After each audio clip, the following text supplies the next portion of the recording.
Hola, ¿qué tal? ¿Cómo están, amigos? Muy buenas tardes, un gusto saludarlos desde Irapuato, Guanajuato, la capital mundial de las fresas. Les saludamos desde los estudios de MG Medios, hoy jueves 20 de abril del año 2023, en el programa número 20 de Derecho de Réplica. Es un gusto saludarles con este calor rico, sabroso, que nos motiva a estar con ustedes, de verdad, con mucho entusiasmo. Y como todos los jueves, es un honor y un gusto compartir el micrófono y la cámara con mi compañero y amigo, el maestro Eduardo Elías Flores. Mi querido maestro, ¿cómo estás? Doctor, un placer, como siempre, un placer. Muchísimas gracias por permitirme compartir contigo cámaras y micrófonos. Recordándole a nuestro auditorio, hoy 20 de abril, es justamente nuestro programa número 20 ya del 2023, Derecho de Réplica con Juan Elías, con un tema por demás interesante: prisión preventiva oficiosa, revisión de medidas cautelares. Y bueno, dándole a conocer a nuestro público que estamos transmitiendo completamente en vivo, como bien hiciste referencia, a través de las multiplataformas de MG Medios, de Facebook, Instagram, YouTube, TikTok, a través del dominio web. En todos nos pueden encontrar como MG Medios o MG Medios TV en televisión. Recordándoles que está disponible a través de la aplicación Orange Network, donde podrán descargar completamente gratuita la aplicación y podrán disfrutar del contenido que nos ofrece MG Medios durante las 24 horas del día. Aprovecho los micrófonos, doctor, para agradecer a nuestros patrocinadores: Complejo Educativo Leonardo da Vinci, con su multioferta educativa al alcance de cualquiera. Café Chimali, café 100% orgánico, café natural, un producto de HGC Nutrición, que lo pueden encontrar a través de sus redes sociales como HGC Red Irapuato. Y agua embotellada, El Arbolito, agua embotellada con todos los procesos marcados por la Secretaría de Salud, y que la pueden encontrar en su tienda de abarrote cercana o bien a través de sus redes sociales como Agua El Arbolito. Doctor, nada más recordarles por último que estamos completamente en vivo nuevamente y que estamos recibiendo sus saludos, mensajes, felicitaciones, lo que usted nos quiera decir a través del WhatsApp 462-157-4522, y trataremos de darle salida en vivo dentro del programa. Doctor, es cuanto por el momento. Muy amable, muchas gracias, maestro. Y como lo comentaba hace un momento mi compañero el maestro Eduardo, es un gusto el día de hoy saludarlos con un programa que tiene mucho que ver con una modificación que se dará a nuestra Carta Magna, a nuestra Constitución, por una sentencia que acaba de recibir el Estado mexicano por parte de la Corte Interamericana. Una sentencia que condena a declarar de manera inconvencional el arraigo y la prisión preventiva oficiosa. Ya le estaremos hablando un poquito más de qué se trata, pero es un tema, si bien muy técnico, trataremos de abordarlo desde un enfoque universitario con mayor claridad y con un lenguaje a la altura y al alcance de todos. Pero antes de presentar a nuestros invitados, quisiera pedirle a nuestro compañero y amigo Emilio Laguna Beltrán nos platicara cuál es el intro de este tema que abordaremos el día de hoy. Adelante, señoría. Doctor, muy buenas tardes, noches. Con el gusto de estar con todos ustedes en una emisión más de Derecho de Réplica, con este enfoque universitario, que bueno, como bien ya lo anticiparon ustedes, tanto el maestro Eduardo Elías como usted, vamos a tratar un tema muy controversial, denominado prisión preventiva oficiosa, que si bien tenemos una sentencia, un elemento muy importante que acaba de generar un cambio en el nuevo sistema, en el sistema jurídico mexicano. Esto es una sentencia emitida por la Corte Interamericana de Derechos Humanos. ¿Qué tiene que ver con este programa o cuál es la relevancia de esta sentencia? Bueno, lo relevante es que la Corte Interamericana de Derechos Humanos, a diferencia de nuestra Suprema Corte de Justicia de la Nación, determinó cuestiones jurídicas respecto de algunas figuras, como lo es el arraigo preprocesal y la prisión preventiva oficiosa. Previamente, la Corte Interamericana ya había resuelto una sentencia en el asunto Zompaxtle y otros contra el Estado mexicano respecto de la figura del arraigo, eliminándolo por completo u ordenando que se eliminara por completo del ordenamiento mexicano. No así la prisión preventiva. Bueno, en esta nueva sentencia que es García Rodríguez y Reyes Alpizar versus el Estado mexicano, se aborda esta figura del arraigo y se refuerza la ya anterior, donde ordena eliminarla de la normativa mexicana. Pero además, esta sentencia ya se pronuncia sobre la figura de la prisión preventiva oficiosa. ¿Qué significa esto?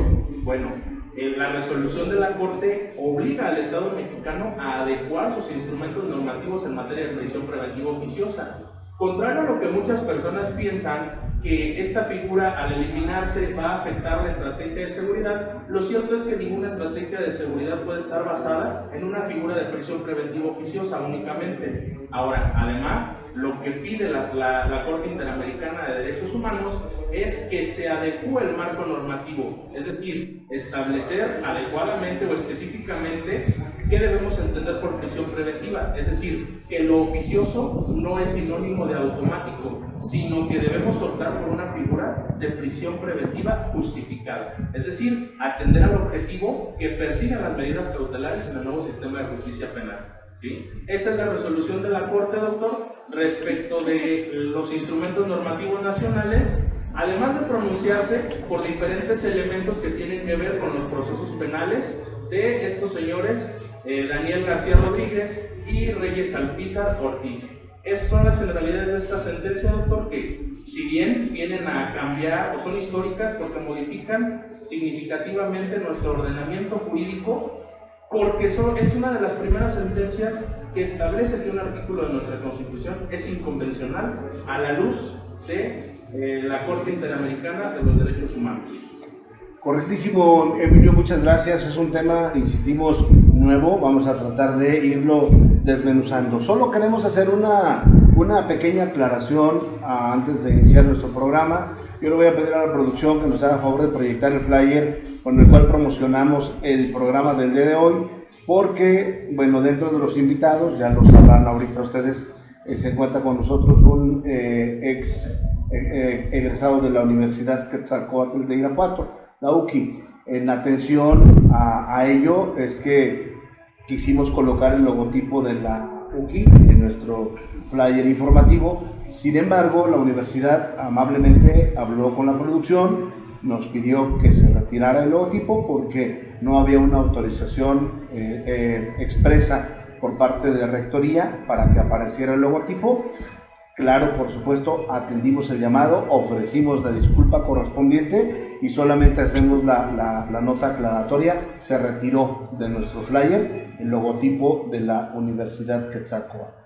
Y también aclarar que este programa no es de ninguna universidad. El contenido de este programa es únicamente de Corporativo Elías Flores Abogados y MG Medios. Sí participa con nosotros Complejo Educativo Leonardo da Vinci como un gran patrocinador, como un impulsor de este programa, pero no es un programa de Complejo Educativo Leonardo da Vinci.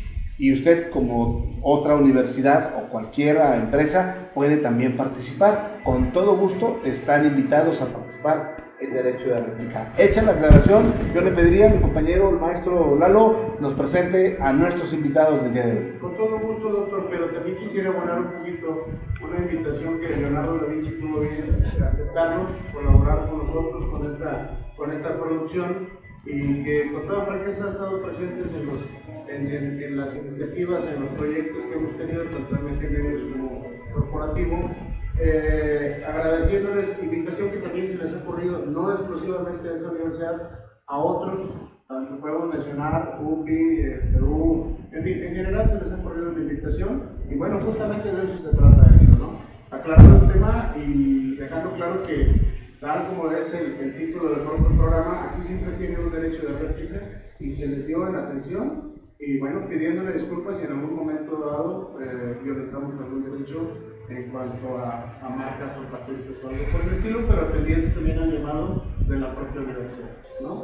¿Es tanto, doctor? Y bueno, como bien lo dices, en este momento procedo, pues nada más y nada menos que a presentar a nuestros invitados. ¿Qué pasa, producción? Bueno, ¿presento o no presento?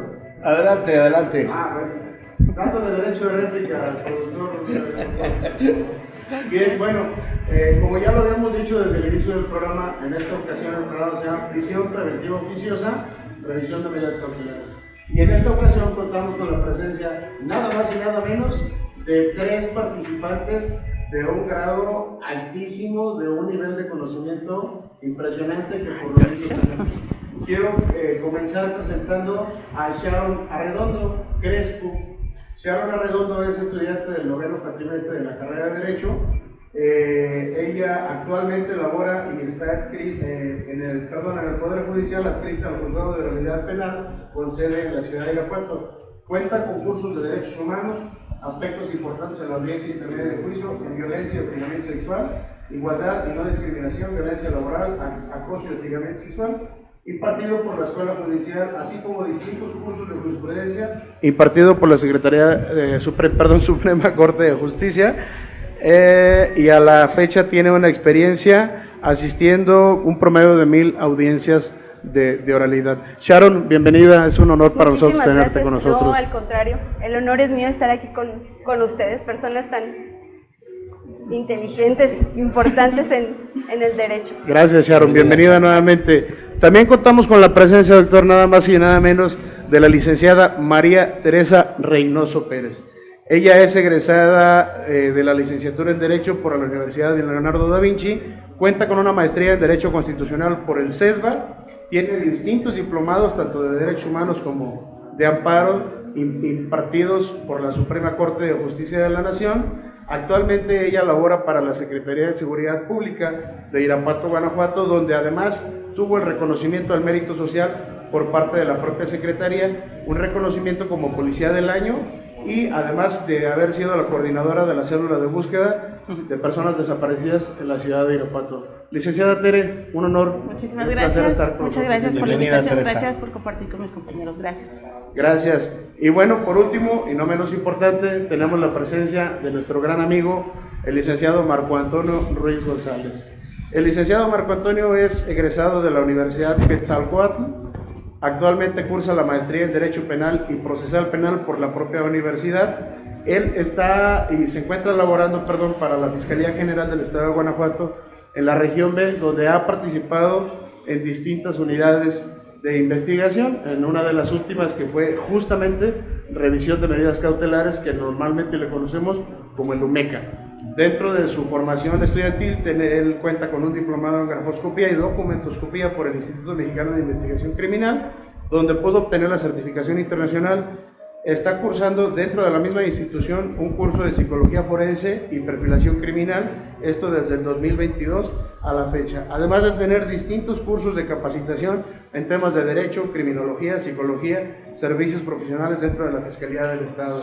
Licenciado Marco, un honor y un placer tenerte con nosotros. Bienvenido nuevamente. Muchísimas gracias por la invitación, un gusto. Gracias. Doctor, Marco, bienvenido. Pues es cuanto con lo que referente a nuestros invitados. Muchas gracias, maestro. Pues como ya ustedes han visto, tenemos un panel de lujo. Vamos a entrar de lleno con el tema que nos tiene sentados en esta mesa, pero si nos lo permiten, hacemos una pequeña pausa y regresamos de inmediato y de lleno con el tema.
regreso con ustedes en Derecho de Réplica en el tema que nos tiene hoy, analizar el tema de la sentencia de la Corte Interamericana de Derechos Humanos en el caso García Rodríguez y otros contra el Estado mexicano. Una sentencia que se acaba de emitir el 25 de enero del 2023 de este año y que, bueno, apenas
gracias, estamos de regreso con ustedes ofreciendo una disculpa, fallas técnicas y como estamos en vivo, pues bueno, prácticamente imposible poder retomar de inmediato la imagen. Estamos con ustedes en Derecho de Réplica y comentábamos el tema que acaba de sentenciar la Corte Interamericana, caso García Rodríguez y otros contra México.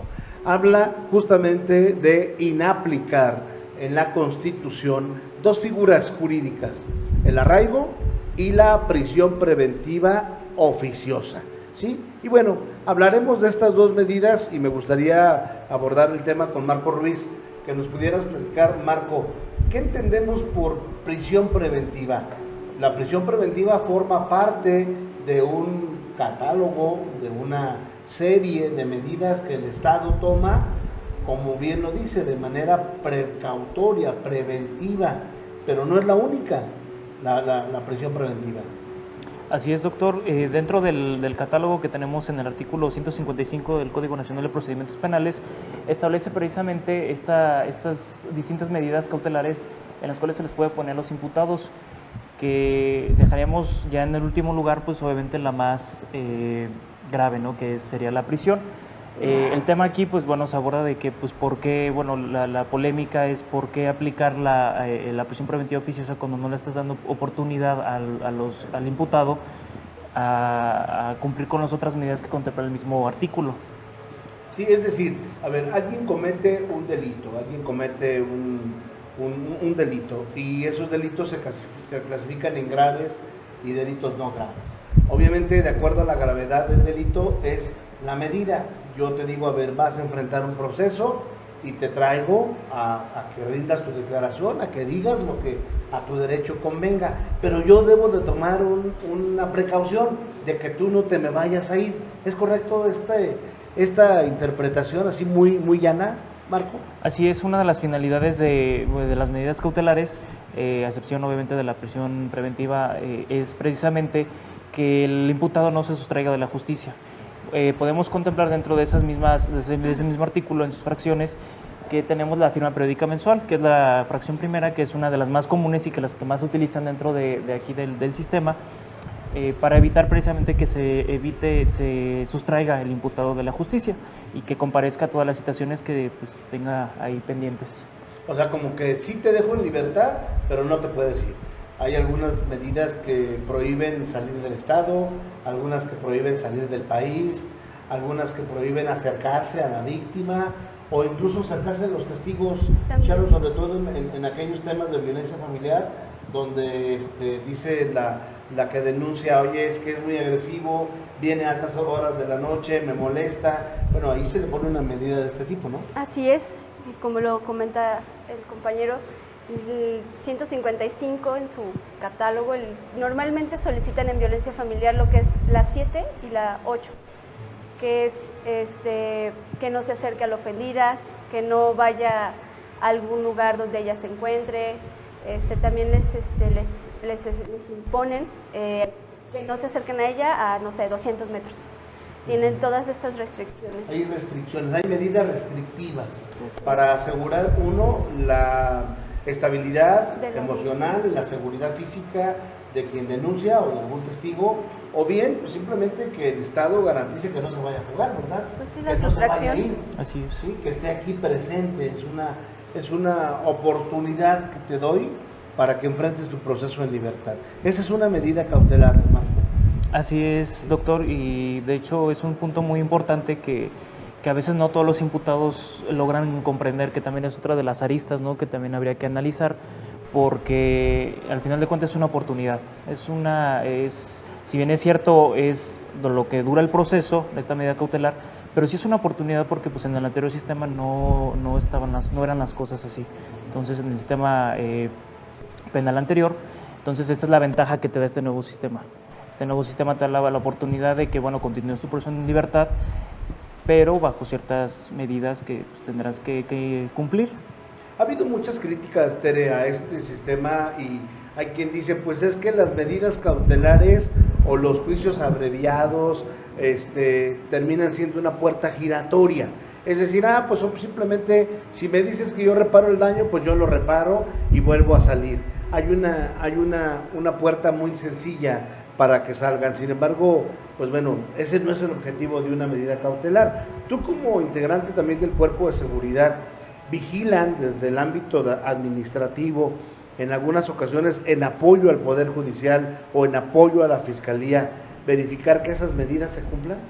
Claro que sí se llevan a cabo una serie de medidas, como tan cautelares como indica la licenciada, en las que pues, se lleva a cabo una serie de firmas que ya tienen en las oficinas de la mujer de protección precisamente como tal, donde nos presentamos con una hoja, esa hoja se va firmando con pasa que la persona darnos cuenta de que efectivamente se está llevando a cabo la medida individual. Al final del camino, Marco, estas medidas cautelares son, pues también es un derecho que tiene aquella persona que estás acusando, ¿no? Partiendo del principio de una presunción de inocencia, cosa que sucedía contrario en el sistema anterior. Parecía que hubiera una presunción de culpa. O sea, a ver, tú demuéstrame que no lo mataste. Cuando yo le diría, pues, espérame, quien tiene que demostrar que sí lo maté eres tú, no yo a ti, ¿es correcto? Es correcto, doctor. Y bueno, ¿y por qué es que muchos fiscales, ante un delito de cierta gravedad, inmediatamente se quieren ir al tema de la prisión preventiva? Es decir, sí, pero quiero que me lo tengas encerrado, no quiero que ande fuera. ¿Por qué? ¿Por qué esta medida?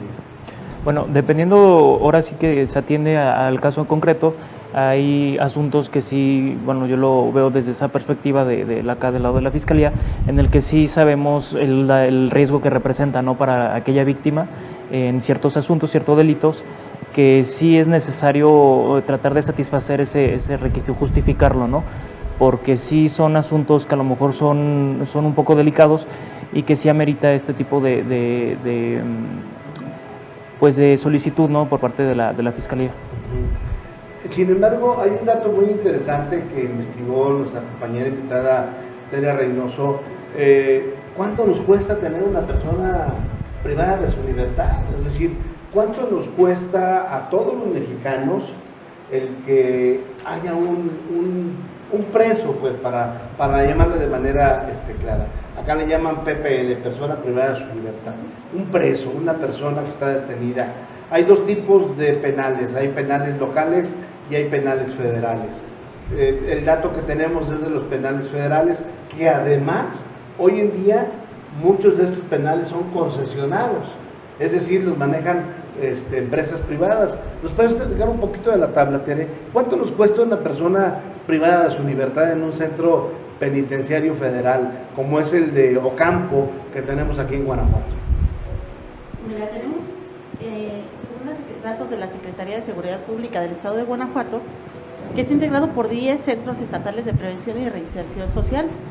Estos están distribuidos en Acámbaro, Celaya, Guanajuato, Irapuato, León de los Aldama, Pénjamo, Salamanca, San Felipe y San Miguel de Allende y Valle de Santiago. Estamos hablando de que en Guanajuato, para ser más específicos, doctor, tenemos alrededor de 1.972.000 personas privadas de la libertad. El costo por reo por año es de 949.797 pesos. ¿Cuánto? 949.797 pesos. Esto en cifras y datos tomados precisamente de la Secretaría de Seguridad y Protección Ciudadana en el año 2022, todavía a la fecha. Obviamente subió el estándar. Estamos hablando de que por mes tenemos un costo de 79.149.76 y por día 2.638.33 pesos. Estamos, y eso por cada preso. Así es. 2.667.59, 2.677.95 pesos diarios por cada detenido. Es decir, nos sale caro. Exacto, doctor. Y estamos hablando precisamente de que en un centro de baja seguridad tenemos una capacidad de 20 internos por cada custodio. En un centro de media seguridad es de 10 internos por cada un custodio, y de alta seguridad, como es tal cual el de Ocampo, que es el más caro, es de un interno por custodio, los cuales obviamente tienen que contratar, como en su momento lo platicábamos, una seguridad mucho más fuerte, ya de personas armadas y obviamente mejor preparadas para este tipo de penales, que es mucho más caro y mucho más costoso como tal.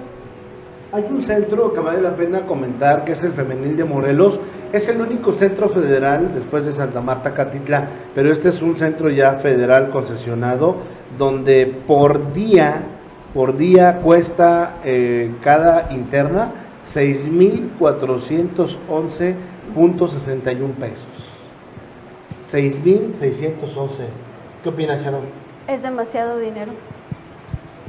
Y la licenciada Tere, me imagino que a grandes rasgos lo abarca, porque nos ha tocado ver en oralidad penal los reclusos que llevan dieta, que están enfermos, sus medicamentos, sus visitas al doctor. Entonces, yo creo que ellos nos cuestan aún todavía más. Que el dentista, los diabéticos, o sea, yo creo que ellos cuestan unos 5,000, entonces mucho dinero para el contribuyente. Pero pues este dato es interesante. Exacto, tal cual como indica la licenciada Sharon, estamos hablando de personas que tienen algunas hasta alguna enfermedad terminal, que obviamente por cuestiones de derechos humanos, como mencionaba al principio el licenciado Laguna, se tiene que darse ese seguimiento, y obviamente muchos de ellos están en un estado de abandono como tal, en un cerezo, en una prisión de alta seguridad. Por lo tanto, el Estado se tiene que hacer cargo de todos los insumos que esta persona ocupe durante toda su estancia, y estamos hablando precisamente en una prisión preventiva antes de un proceso. Sí, porque además, como el caso que vamos a analizar, Marco, ellos estuvieron privados de su libertad 17 años antes de que iniciara su proceso. O sea, imagínate tú, 2 personas detenidas durante 17 años, como es el caso de Daniel García Reyes y Reyes Alpizar Ortiz. Ellos estuvieron denunciados o estaban involucrados en un homicidio de quien fuera regidora en Atizapán de Zaragoza, que es María de los Ángeles Tamés. Entonces alguien señaló y dijo, no, quien la mató fueron ellos 2, pero era una presunción. Y entonces, mientras aclaramos el punto, Marco, yo primero te decreté un arraigo a ellos. Uno de ellos estuvo 30 y tantos días arraigado, el otro 40 y tantos días arraigado. Ya desde ahí, pues prácticamente me estás privando de mi libertad cuando no tienes la certeza de que yo fui el responsable. ¿Es correcto? Es correcto, doctor, es una cuestión que por supuesto que atenta contra los derechos humanos, principalmente pues con el principio de presunción de inocencia, que ya lo tenemos contemplado desde incluso desde el anterior sistema, con los tratados y convenios que ha ratificado México, que pues al final de cuentas no los hemos podido llevar a cabo, y hasta la fecha, hasta este momento, pues no los podemos seguir llevando a cabo. Sharon, después de 17 años que están detenidos estos dos personajes, viene su proceso, y después de algunos años les dicen, sí, y les vamos a poner una presión de 23 años más. No, eso no es. Afortunadamente eso ya no es posible. Nosotros de oficio estamos checando las causas y checamos que los imputados no estén detenidos o no tengan una sentencia, que no tengan 2 años sin tener ya su sentencia. Nosotros de oficio hacemos eso para evitar este tipo de cuestiones. Este es un tema también cultural, Marco.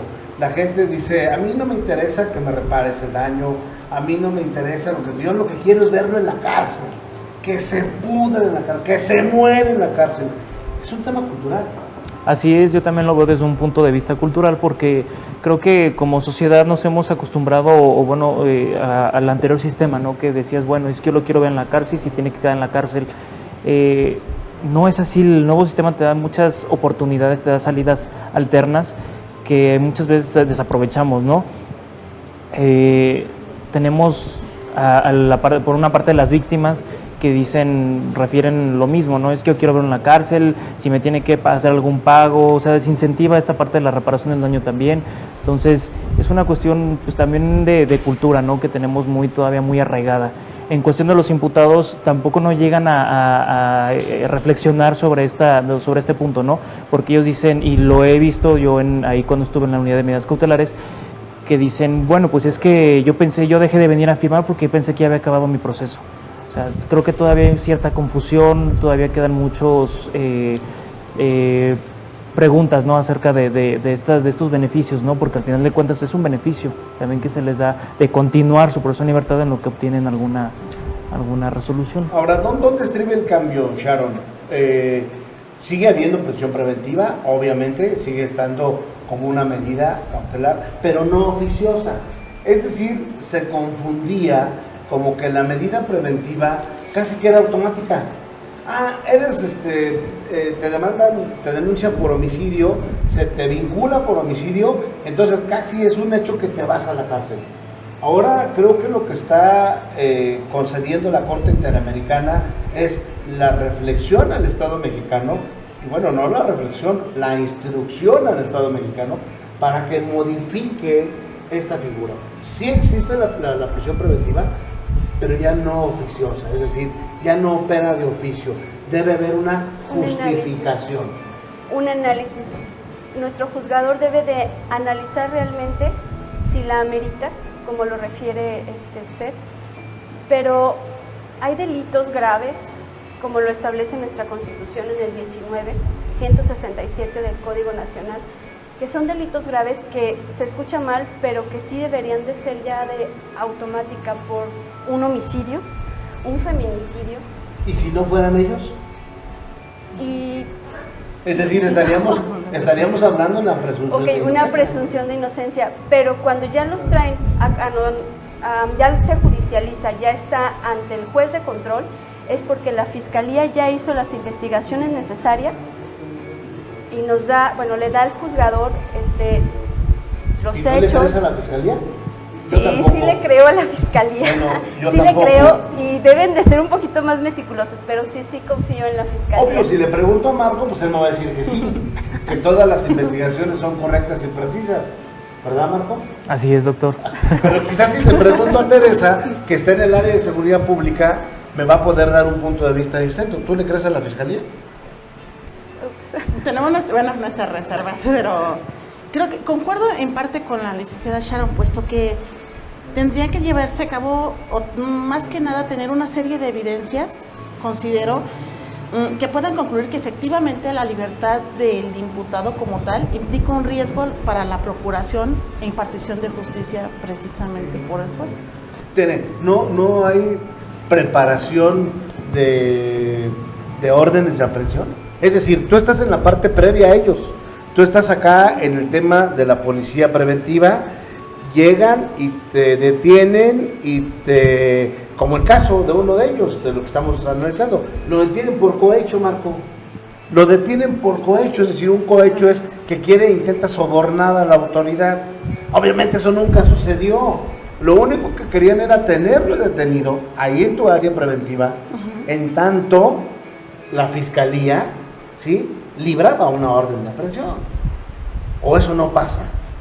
No, afortunadamente no pasa ni... No pasa, más en otros países. Bueno, sí. A lo mejor en Guanajuato no pasa, ¿no? No, ahorita definitivamente la Fiscalía, antes de poner a disposición al imputado al juez de control, entre el juez de control, pues claro que la Fiscalía se prepara y tiene ya todos los datos de prueba necesarios que establezcan alguna probabilidad pues para tenerlo para poderlo vincular a proceso. Entonces, por supuesto que la Fiscalía se allega de esos datos. Nosotros analizábamos cuando estudiábamos el doctorado en Derecho Penal, decíamos, tenemos un sistema nuevo con prácticas viejas. Exacto. Y yo lo puedo y lo tengo que decir aquí en este programa, porque yo también soy litigante, soy un postulante. Efectivamente tenemos prácticas viejas en el sistema de la Procuraduría. O sea, yo sé que el papel de ustedes es un poco distinto, pero yo sí lo puedo decir. La verdad es que en muchas ocasiones fabricamos delitos. En muchas ocasiones detenemos arbitrariamente a la persona hasta en tanto la Fiscalía no libera una orden de aprehensión. He tenido casos donde lo tienen detenido 2 días y el juez calificador no le fija su multa. Exacto. Si me trajiste por una falta administrativa, ¿qué opera, Tere? Precisamente como tal Fíjame la multa. exacto, la multa. ¿O no? Ese sería el papel. Pero no, resulta de que hasta en tanto preparó todo la Fiscalía y entonces sí, le dicen, paga tu multa, salte y afuera te están esperando. Digo, esa es una práctica que sucede aquí y en muchas partes del Estado mexicano. Exacto. Lamentablemente, creo que los sistemas tienen que modernizarse. Pero lo que refiere es cierto, doctor. No es por hablar mal de la Fiscalía ni nada, pero me tocó una audiencia de orden de aprehensión, girar la orden, y fue muy evidente que a las pocas horas la cumplimentaron. Estaban esperando que el imputado saliera de barandillas para poderlo llevar con el juez de control. Así es que es triste, pero cierto. Ahora bien, el tema a lo que nos lleva la Corte Interamericana es en este tema que ya hemos platicado, Marco. Hay un tema de tratados internacionales. Mucha gente no entiende el tema o la importancia de los tratados. México ya participaba con los tratados desde hace mucho tiempo. Así es. Sin embargo, es hasta hace poco más de 10 años, 2011, donde dicen, estamos de acuerdo con todo lo que digan los tratados. Y ya estamos viendo los resultados, Marco. Ya hay una condena inconvencional por una mala práctica. ¿Qué nos puedes comentar? Pues respecto a eso, doctor, yo creo que, como bien refiere, es algo que pues dejamos de lado, ¿no? Al final de cuentas, como le comentaba anteriormente, desde hace mucho tiempo, desde el sistema anterior, ya se contaba con estos convenios, cosa que la gente no lo sabe, o al menos no se aplicaba. Entonces, después de esta serie de reformas y esta serie de cambios, pues es cuando ya se empieza a aceptar un poquito más, ¿no? Poner en práctica, pero de hecho ya existían estos convenios desde mucho antes, ya ratificados por México. Porque hay 2 partes en este tema, y quiero ser muy neutral. La parte de la Fiscalía, que es la que investiga, es la que dice si hay elementos o no hay elementos para llevar al probable responsable de un acto delictivo ante el juez, ante el Poder Judicial, donde está Sharon y donde estás tú, que es la Fiscalía. Entonces yo le voy a preguntar a Tere en este tema. ¿Crees que han caminado a la par la profesionalización de la impartición de justicia con la procuración de justicia? Definitivamente no. En mi opinión, esto contribuye al punitivismo, doctor, puesto que la forma del castigo es distinta de acuerdo a la gravedad considerada por el hecho realizado. Entonces, si el sistema penal prácticamente ejerce una violación de derechos humanos, por lo que usted comentaba claramente, el principio de presunción de inocencia, en el tema que estamos ahorita precisamente de toda esta situación hecatombe de inseguridad y todo esto, ¿qué nos garantiza, por ejemplo, hablando desde el punto de vista social, que pudiese llevarse ya sea una patrulla o cualquier otra persona a un familiar? Desde ese momento se están violentando sus derechos. Esto obviamente es una privación ilegal de la libertad a los imputados desde mi punto de vista. Esto sin un argumento penal justificado y sin sentencia además, pues obviamente está fomentando la impunidad, como le comentaba, porque al tener un presunto culpable de cierto delito preso en las fiscalías, las autoridades reducen la importancia de la urgencia de dichos casos, como tal. Decía algo muy interesante Sharon.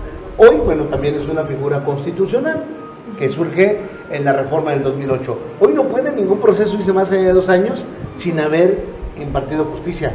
Creo que ese es un punto muy valioso, Sharon. Sí, así es muy valioso para evitar este tipo de cosas, que el imputado tenga más de 17 años sin tener una sentencia. Aquí lo bueno ahora de que nuestro sistema penal acusatorio es de que estos 2 años que ya estuvo él recluido antes de tener ya una sentencia, se le van a tomar a cuenta. Se le toman a cuenta, entonces creo que también es bueno esa parte para ellos. Ya mínimo 2 años menos de, no sé, depende del delito, depende de la pena de vida. Porque en el sistema anterior, ¿qué era lo que sucedía? Pues imagínate tú, Marco, me lo tienes ahí durante 17 años, pues tengo todo ese tiempo para investigar. O sea, 17 años para investigar un tema, para poderlo llevar ante un juez, pues es una tercera parte de la vida de una persona. Así es. Cosa que eso ya no debe suceder.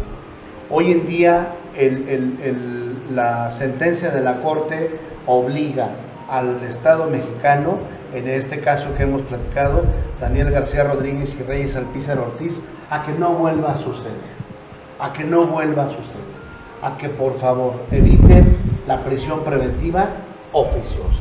Es decir, que los jueces hagan un análisis a detalle si merece o no la prisión preventiva, aún siendo un delito grave, porque ya hemos visto también sentencias, Sharon, donde aún cuando son delitos graves se inaplica la prisión preventiva.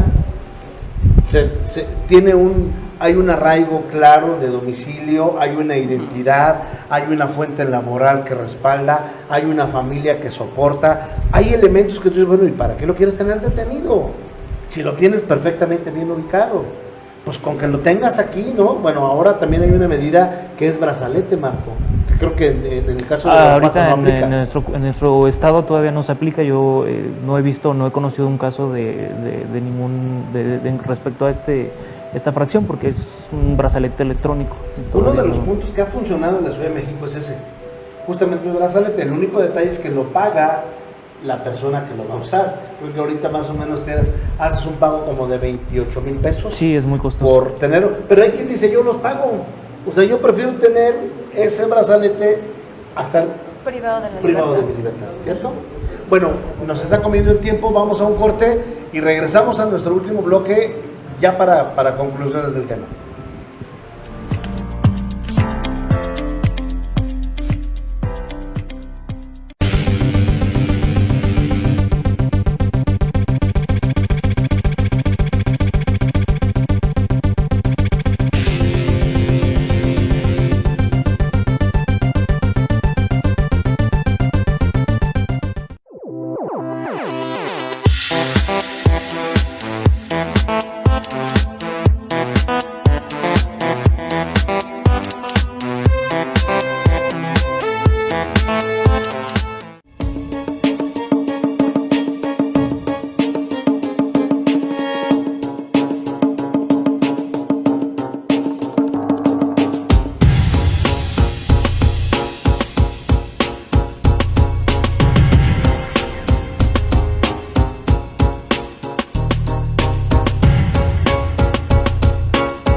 Gracias, de regreso con ustedes en Derecho de Réplica. Bueno, hay varios comentarios que nos hacen a través del WhatsApp o incluso a través de los dispositivos personales de que muchos de los que estaban siguiendo el programa ya no pudieron volverse a conectar o apenas lo están haciendo hasta este momento y han perdido parte del tema.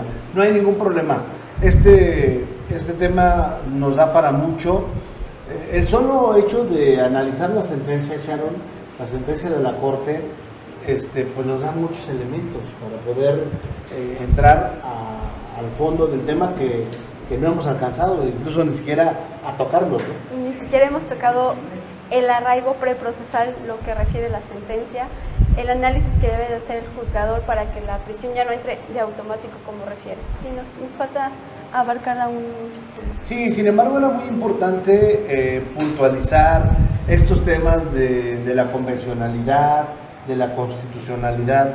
Hasta hace muy poco tiempo, Marco, pues realmente lo único que marcaba, cuando yo fui estudiante, que ya hace algunos años, por cierto de la UCI también, aprovecho para mandar un saludo a mi alma mater, pues todo era la Constitución. Era nuestro libro de cabecera, Marco. O sea, con que te aprendieras lo que decía la Constitución, estabas del otro lado, ¿no? A ti ya te toca un nuevo derecho. Hoy te toca analizar, bueno, no sé si te tocó como estudiante el cambio de la constitucionalidad y la convencionalidad. ¿Te toca? ¿Te tocó? ¿Lo sigues analizando? ¿Qué nos puedes decir? ¿Qué cambio hay? ¿Cómo debe entender la gente ese cambio de paradigma? Así es, doctor. Cuando yo estaba en la universidad, en la licenciatura, pues analizábamos de diferentes tipos de enfoques, ¿no? Este tema de cómo aplicar el derecho y lo que dice, ¿no? La Constitución, los instrumentos normativos, no aplicar todo eso, jurisprudencias, tesis, todo este tipo de cuestiones y saber cómo, en qué momento, en qué etapa, cómo lo vas a expresar. Y esta serie de cuestiones, ¿no? Que también son muy importantes y que sí hacen una diferencia de cómo era antes el sistema penal inquisitivo, ¿no? Inquisitorio. Hoy en día, Sharon, aquella persona que es denunciada o aquella persona que es vinculada a proceso, pues le asisten muchos derechos. Demasiados derechos. Tiene derecho a tener un abogado, por supuesto, un defensor. Que ya lo tenía. Que siempre lo tiene que tener antes de la vinculación. Ahí aclaro algo, porque anteriormente te decía, basta con una persona de tu confianza. Sí, de hecho nos llegó lo recuerdo, un imputado, un delito tan contra la salud. Duró la audiencia más de 2 horas porque el imputado decía, yo no quiero ningún abogado, yo no quiero ningún defensor, yo me voy a representar. Es que usted no se puede representar. Entonces le voy a hablar a mi papá para que él me represente porque es mi persona de confianza. Y entonces como pues que estaba con el sistema anterior. así es, así como que no, y el juez le explicaba, sí, mire, es que esto era antes, pero ya ahora ya no, ahora tiene usted el derecho a ser asistido por un licenciado en Derecho. Un tema algo polémico con ese imputado, muy gracioso. Sí, todavía, incluso, bueno, habemos muchos abogados que todavía de repente caemos en temas y ya nos acompaña aquí en la mesa el licenciado Miguel Bretón Lares, que es el director de la carrera en Derecho y que además es abogado y entiende perfectamente el tema. Ya lo veía yo que estaba acá en el set de espera, así como que a qué hora entro, porque también quiero opinar. Ha habido un cambio muy importante, maestro Miguel, porque a ti te tocó impartir constitucional, te tocó impartir amparo, y bueno, te tocó ver este cambio paradigmático de la constitucionalidad y de la convencionalidad. ¿Cómo lo has visto? Te paso el micro. Antes que nada, muy buenas noches, un placer estar aquí en este programa. A los ponentes, muchísimas gracias por esa visión y sus conocimientos, nos enriquece. Efectivamente, mi querido amigo, es trascendental la reforma, el cambio paradigmático, como bien lo dices, del sistema jurídico. De alguna manera, digamos, el tiempo va a dar los parámetros de eficiencia en cuanto a funcionamiento, en cuanto a alcances, en cuanto a metas, porque digo, al final de cuentas, esta reforma viene aparejada de una presión internacional por estandarizar procesos, por generar condiciones de igualdad y de certeza jurídica y respeto a los derechos humanos, de forma tal que estas sentencias en la convencionalidad del día de hoy están marcando un hito relevante porque obligan ya a todo el sistema jurídico, obligan al sistema jurisdiccional a tomar cartas en el asunto de manera seria y de manera observada en el ámbito internacional. Entonces creo que esto es trascendental y muy importante, y por eso estos foros se transforman en un espacio vital para la vida jurídica de nuestro país. Sí, y bueno, también la enseñanza del derecho ha cambiado, maestro. Nos ha tocado, bueno, yo tengo más de 20 años en la docencia, me ha tocado migrar de un sistema a otro, y también hoy la visión de impartir el derecho es otra, es una visión mucho más amplia, y bueno, ya lo vemos en la mesa. La verdad es que tenemos jóvenes que han tenido una visión mucho más amplia que la que nosotros tuvimos cuando fuimos estudiantes. Ahora hay una visión del derecho mucho más amplia. Bueno, y la visita del maestro Bretón acá obedece a agradecer la participación de cada uno de ustedes en este programa de Enfoque Universitario, y pues te cedo la palabra nuevamente, maestro. Muchísimas gracias.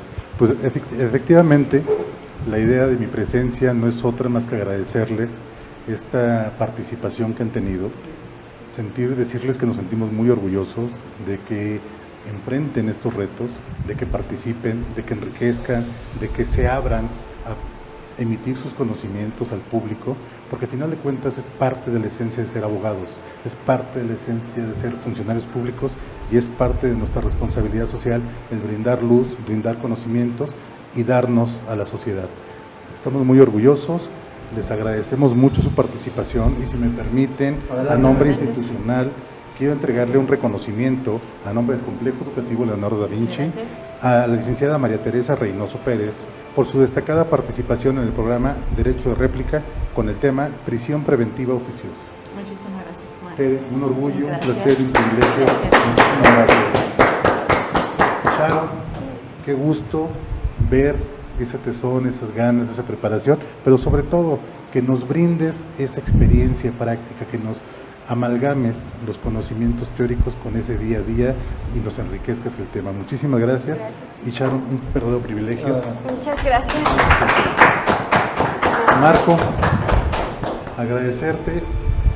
Yo no soy de tu escuela, sin embargo, para mí es un orgullo, porque la universidad son espacios de difusión, son universales, es generar conocimiento para todos, y esto nos hace, este tipo de foros nos hacen que enriquezcamos la profesión y nos forjemos cada día y nos obliguemos a prepararnos para dar mejores profesionistas. Permíteme, por favor, en nombre institucional,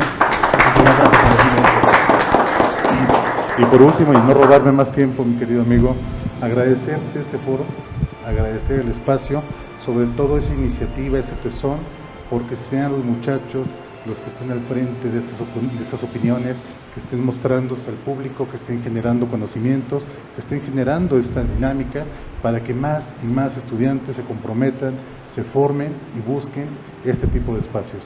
Amigo, emprender con este tipo de iniciativas es fundamental, es trascendental, porque de granito en granito vamos construyendo un sistema democrático de justicia, vamos construyendo una nación más fuerte, más sólida, y eso nos hace mucha falta en la patria. Muchas gracias, y permíteme entregar tu reconocimiento. Muchísimas gracias al Complejo Educativo Leonardo da Vinci, y bueno, creo que nos hemos quedado con muchos temas para poder profundizar. Yo quisiera comprometer a los tres invitados del día de hoy a que pudiéramos replicar el programa, ya entrando más a detalle y a fondo en la sentencia, que el próximo enfoque universitario de Derecho de Réplica con Juan Elías vuelva a ser con el tema y con ustedes. ¿Aceptan el reto? Sí. Sería el próximo mes, en el mes de mayo, atendiendo a que, bueno, seguimos teniendo comentarios de mucha gente que no pudo seguir el programa, y qué mejor que lo explique allá mi compañero, el maestro Eduardo Elías.